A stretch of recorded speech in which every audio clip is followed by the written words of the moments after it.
Smell is the only sense that is directly connected to the emotional centers of the brain. Every one of my core memories has a soundtrack, but more importantly, it has a scent locked into it.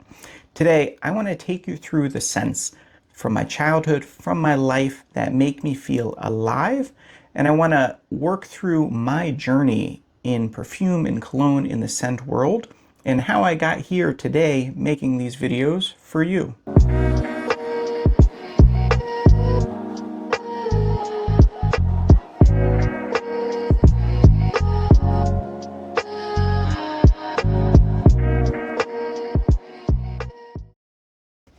My childhood was a world of green and blue scents mixed together.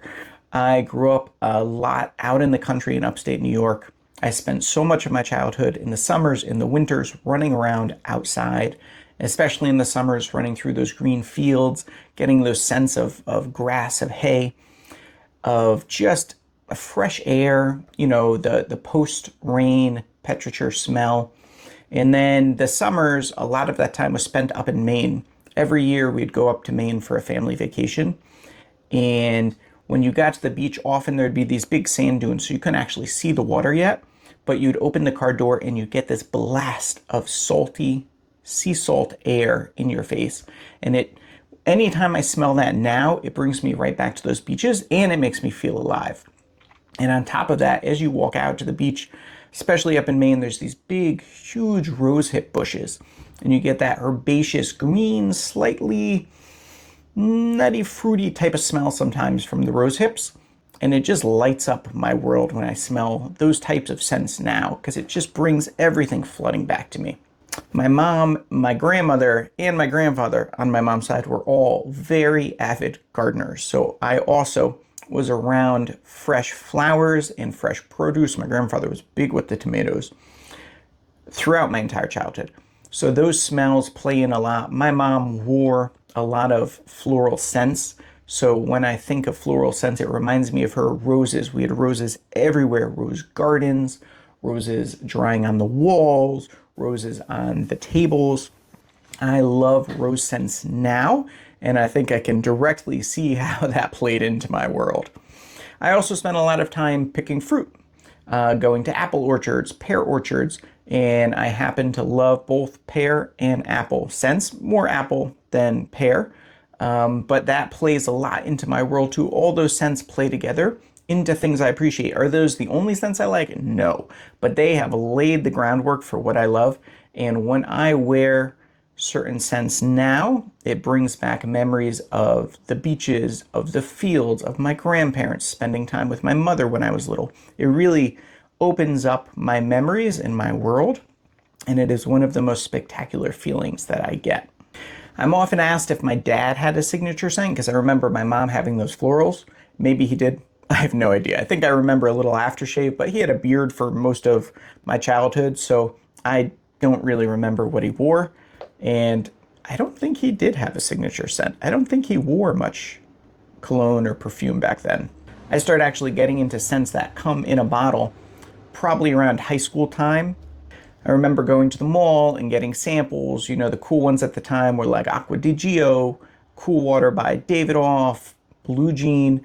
Those were what everyone was wearing. Those were what the cool kids had. Everyone was trying to get their hands on those bottles. You'd beg your parents for a couple bucks to go buy some. I went to this boarding school for 10th grade in Colorado, in Denver, and there was this little, this little sort of have everything shop between the dorm and the school building. It was a couple blocks apart, and I used to go in there a lot, and they had these little bottles of knockoff perfume. It was probably a couple bucks a bottle, and I used to buy all the different scents. I love them, and I would spritz myself up. I have no idea what they were. I have no idea what scents they were supposed to be, but I used to love them, and I used to go swimming in them back then. Sometime between later high school and going into college, I got my hands on a bottle of Calvin Klein Crave, which I think came out in the early 2000s. It was this very cool bottle. Check out this pic of it. I thought the bottle was cool. I loved the scent. That was my signature scent for a couple of years. I loved everything about it, and I went through several bottles of it, and it was my jam. Sometime around that point, I got my hands on a bottle of Jaguar aftershave, and I probably shaved a lot more then than I ever did in my life otherwise, just so I could wear that scent. And I have no memory of what it even smelled like, but I was totally into it. Coming out of college, the early years of my career, I don't know exactly what scent I had. I probably went through a couple different scents, but sometime around 2010-ish, I got into Paco Rabanne 1 million, and this has been one of my favorite scents ever since. I absolutely love this stuff. I love that citrusy push at the beginning with that nice spiciness under it. It's something very special about this scent that's always spoken to me. I've gone through a lot of bottles of it. It's just, I'm happy when I wear it. And I think that is the one thing you can ask for when you're wearing perfume is feel happy. That's why we chase all the experiences in our life. Feel happy, be happy, guys. Life is about finding the silver lining, finding the joy, and being happy. That's all that matters. In my early career, I spent a lot of time in Manhattan, and I used to go to a lot of the sample sales there. And one of the common ones I would go to was Bulgari. I picked up a lot of different perfumes from Bulgari over the years. I used to get, they had these big gift sets. I would get these big gift sets for all the women I knew in my life for the holidays. And I've quite enjoyed this one. I've had this bottle. No, this is actually the second bottle. I had a travel size of this bottle that I blew through. And then this one, I still have a lot of. This one's actually pretty empty. I think these are both discontinued now, actually. This was my travel one, and the other blue one was my travel one. I used to travel a lot for work, and these were good for going on planes. So I would take these everywhere I went, this one and the smaller blue one. And I would enjoy how I smelled in all my meetings. And as you can see, I still have these bottles, so they spoke to me on some level. In 2012, at the Museum of Art and Design, MAD, in Manhattan, there was a Thierry Mugler exhibition about the Angel perfume, where they broke down the scent by stages of development, different scents involved in it, the different molecules, all that stuff. And they had all these little smelling stations around the room where you would smell different levels, different stages of the development of the perfume. You'd smell some of the notes by themselves, separated from the greater composition. And I don't think there was any branding in the room. I don't think there was a picture of the bottle. I don't really remember. But it really made me think, because at the time I was into these, you know, sort of normal bottles. And this was a much more complex scent. And it just sort of got the wheels turning about what is out there to smell. But it took me a long time to act on that, because only now am I really into this. So it's been a journey. So I guess the real question is, how did I go from enjoying this to wanting bottles like this? Because it's a very different world. So a while ago, the bottle I had of this finished, and at the time I defaulted to my Bulgaris, and I have a Gucci Guilty that my wife bought me a while ago. They were all right. The scents were okay, but they weren't quite speaking to me. They weren't blowing me away like the 1 million always had. So one morning I woke up, I logged on to the Paco Rabanne website to look at ordering a new bottle, and I saw all the different variants they had come out with. I knew those variants had come out. That wasn't news to me. I'd seen them in duty frees. I'd seen ads for them. But for whatever reason, I'd never acted on it. I'd always had my bottle. I'd been good. But I got curious, so I started reading up on them and looking at the different variants, and I realized the notes on the website didn't mean anything to me. Like, I could look at the 1 million and read the notes and go, okay, I like those notes. But then I'd look at the variants and go, well, I don't really know what that all means to me. I didn't want to go and blind buy a bunch of bottles, because if I didn't like them, I would be stuck with them. And I have been stuck with some bottles, especially when I went to the sample sales. Every now and then I'd just grab something that was really cheap, realize it was horrendous, and I didn't want to end up in that same position again. So I started looking at the samples. I ordered a couple samples right off the bat. I think I had ordered a sample of the 1 million elixir. Actually, my first sample order was 1 million elixir, Arabian Oud Cashmere Musk, which is a spectacular scent I'm in love with, and a Mouge Jubilation 25, which is interesting. I'm working on it. But I got a little carried away and started ordering more and more samples, because the world of perfume is, you could almost say, never ending. and I wanted to smell everything, and I just got carried away. I mean, I've got bins like this with other bins like this with samples. I've got some cool travel sets. Check it out. Some heavy extrait travel sets, some big travel sets, and some little cute travel sets. Oh, it's bagged. And I found that I, as a person, tend to like things that are a little bit different. I'm not chasing the center of the crowd. I don't need to be the in guy, the cool guy, the center of attention. I want to be almost always a little different. I want things that are a little different. I don't want the mainstream, crazy, whatever. I want things that are a little dark and twisted sometimes. Unusual. I share birthdays with Edgar Allan Poe, and maybe that has influenced me over the years, but I just need to be a little different from everyone else. And I'm sure everyone says that, but I live that. I started my professional career in commercial real estate in New York City, and everyone wore suits, dark colored suits. So we had dark grays, dark blues, and black. And all the brokers looked the same. So I needed to find a way to set myself apart. So I got into a nice watch, crazy ties, crazy shoes, and crazy belts. That was how I stood out. All fit with my outfit, so I could be in a respectable meeting, but they were loud and different. And that was one of the things that I used to set myself apart. And I find that same strategy naturally coming out of me with perfumes. I keep looking for different, fun perfumes that are interesting and unusual. I've also always been a fan of skulls, that feeding on that dark and twisted statement from before. I was recently on a business trip in Miami, and I was sitting across from one of my colleagues, and he looked at my wrist and realized I had a bracelet on that had some very small skulls on it. My wife gave it to me for, I think, my birthday maybe. And he goes, "Are those skulls?" I go, "Yeah, I like skulls." And he goes, "Are you into like death metal?" I go, no. He's like, "Are you a biker?" I go, "No, I'm just me, but I love skulls." And that is sort of my life in a nutshell. I'm just me. I love skulls. I love the dark, the twisted, the different. That's all my cup of tea. So taking that and circling back to all those samples I have, I ordered stuff from the big houses, but I also searched for small houses, unusual houses, indie brands, avant-garde stuff that would help me smell new experiences. Some of it's been a hit, some of it's been a miss, but it's all been interesting. And I also chased natural ingredients because I always like to look for high quality in whatever I'm buying or appreciating.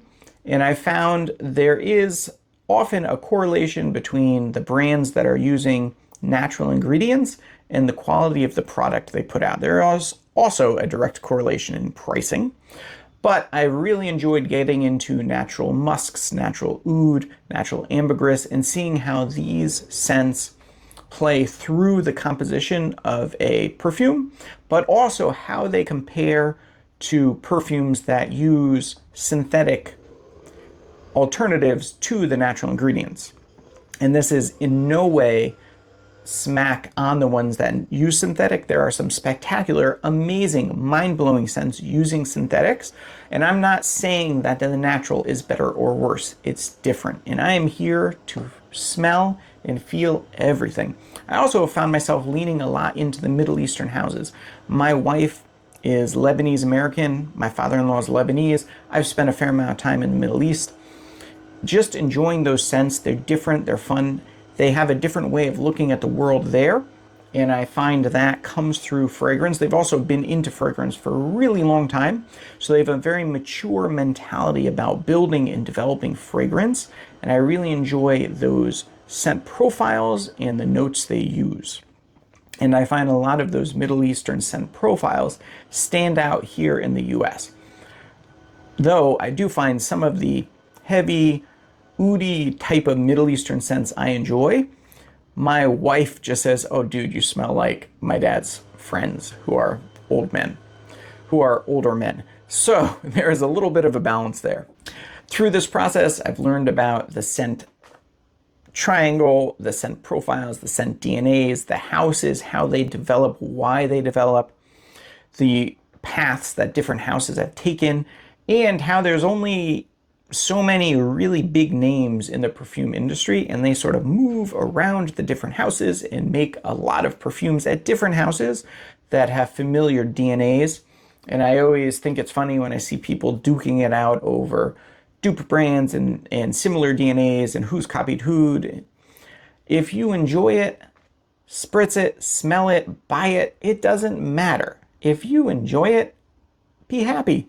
Spritz it, smell it, buy it, whatever, doesn't matter. I find now, today, that if I wear scents that I love, they do make me feel happier. If I'm going to a big meeting, I will spritz myself with something I love, and it will make me feel more confident. I go into that meeting knowing I'm gonna rock it, knowing I'm gonna win the negotiation, knowing that life is good. My absolute fave scent right now is Oman Luxury Flower Lush. It is a spectacular white floral, woody, citrusy, spicy scent. It's got a little of everything in it, but it is lush and thick, and it is like a drug for me. I put it on and I am like nose up in my arm. I am smelling it. It's really funny, but I love this stuff. I don't care what anyone says. I know it's not such a popular perfume. For me, it is 1110% the best perfume out there. I love it. Behind that, Oman Luxury Wasla is really good. This is an Italian market exclusive. I am Italian American, so the instant this came out, I had to get my hands on it. I love it. I think it's a great bottle, great smell. Woody, spicy, which seems to be my favorite scent profile right now, but just spectacular composition of fresh notes balanced against woody notes and spicy notes, things that you don't think should play together, that play together so beautifully. Also for Somerset, Riviera Sunset by Ibrahim Al-Karashi. I got this little bottle. It was so good. I had to get this full-size bottle. Spectacular summer scent. On the beach, off the beach, all day, all night during the summer. This stuff is amazing. Really enjoying, I mentioned before, Cashmere Musk by Arabian Oud. Spectacular, clean, beautiful white scent that just makes you think like you were in the fanciest, schnanciest hotel lobby in the world. It is stunning. Leighton by PDF. Spectacular apple scent, amazing. I still haven't bought a bottle. It's expensive, but amazing. Honey Tobacco and Peach Mirage by Guerlain are spectacular scents I love. And Peach Mirage, my wife also loves, so it's something that we can both share, which makes life easy. Happy wife, happy life, remember that. I just feel like fragrance adds another layer to my life, another level of something I can enjoy. It's a hobby that's a lot more pedestrian than some of my other hobbies. I was into watches at one point. That gets expensive fast. I'm not saying perfume is cheap, but that gets expensive fast. I was into mechanical keyboards, which I don't think I ever met in person another person into mechanical keyboards, so that was an interesting short-lived hobby. I find this is a hobby that I can speak to more people about and enjoy. And I started making these videos because when I went to look for new scents, I realized so many of the things that I was interested in had few or no videos on them. And that inspired me. So one day I woke up and I had all these samples and I was like, I should make the videos. And here we are.